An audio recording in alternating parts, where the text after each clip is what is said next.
Shalom dan salam damai kepada semua saudara dan saudari yang terkasih dalam Tuhan. Bertemu kembali dalam audio renungan santapan firman Tuhan 8 Mac 2024. Renungan hari ini diambil dari Injil Markus 12 ayat 28b hingga 34. Dimuliakanlah Tuhan. Sekali peristiwa datanglah seorang ahli Taurat kepada Yesus dan bertanya kepadanya, "Perintah manakah yang paling utama?" Jawab Yesus, "Perintah yang paling utama ialah, dengarlah hai orang Israel. Tuhan Allah kita itu Tuhan yang esa. Kasihilah Tuhan Allahmu dengan segenap hati, dengan segenap jiwa, dengan segenap akal budi, dan dengan kekuatanmu. Dan perintah yang kedua ialah, kasihilah sesamamu, manusia seperti dirimu sendiri. Tidak ada perintah lain yang lebih utama daripada kedua hukum ini."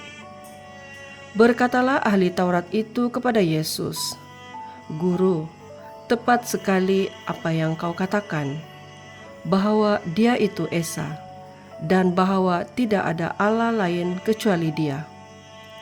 Memang mengasihi Dia dengan segenap hati, dengan segenap pengertian, dan dengan segenap kekuatan, serta mengasihi sesama manusia seperti diri sendiri, jauh lebih utama daripada semua korban bakar dan persembahan." Yesus melihat betapa bijaksana jawaban orang itu, maka ia berkata kepadanya, "Engkau tidak jauh dari kerajaan Allah." Dan tak seorang pun berani lagi menanyakan sesuatu kepada Yesus.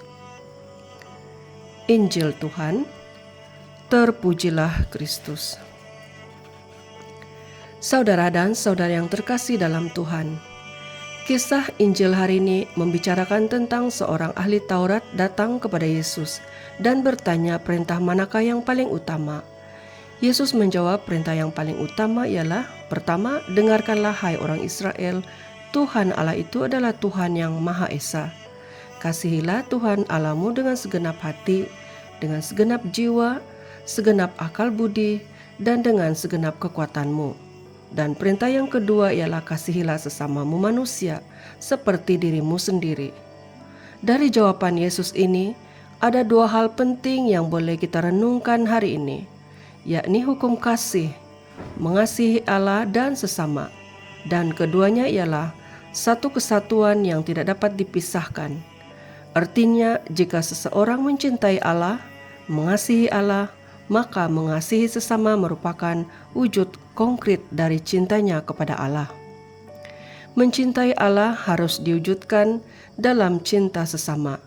Dan mencintai sesama itu berarti tanda bahwa kita mencintai Allah.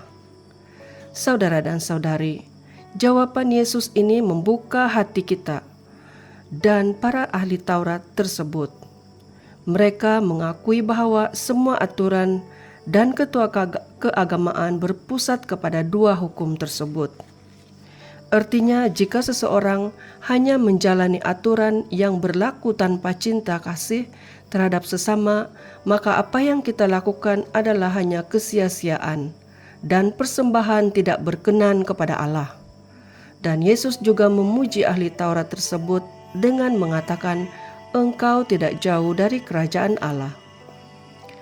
Saudara dan saudariku yang terkasih dalam Tuhan, ada di antara kita yang rajin berdoa dan novena seharian.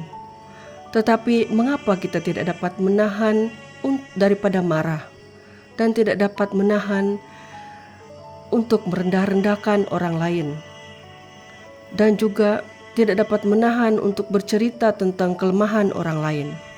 Malahan dalam gereja juga ada berlaku seperti itu. Lalu apakah artinya doa kita sebenarnya? Inilah realiti kehidupan kita, saudara dan saudari. Kita selalu berpikir dengan doa, dengan misa yang setiap hari kita lalui, kita sudah cukup menunjukkan cinta kasih kepada Tuhan. Doa sahaja tidak cukup untuk menentukan kasih kita terhadap Tuhan. Justru berdoa harus berbuah dalam sikap hidup kita yang baik. Sekiranya kita ingin menunjukkan relasi kita yang baik dengan Tuhan, maka kita perlu ada hubungan yang baik di antara sesama kita, bertumbuh dan berkembang bersama dalam satu community yang harmoni. Maka marilah kita, saudara dan saudariku yang terkasih, kita sama-sama mewujudkan cinta kasih Allah dengan terus melakukan perkara-perkara yang baik dan penuh cinta kepada sesama kita. Karena di sanalah kita dapat membuktikan bahwa kita mencintai Tuhan. Amin. Dan semoga Allah yang Maha Kuasa memberkati kita semua dalam nama Bapa dan Putra dan Roh Kudus. Amin.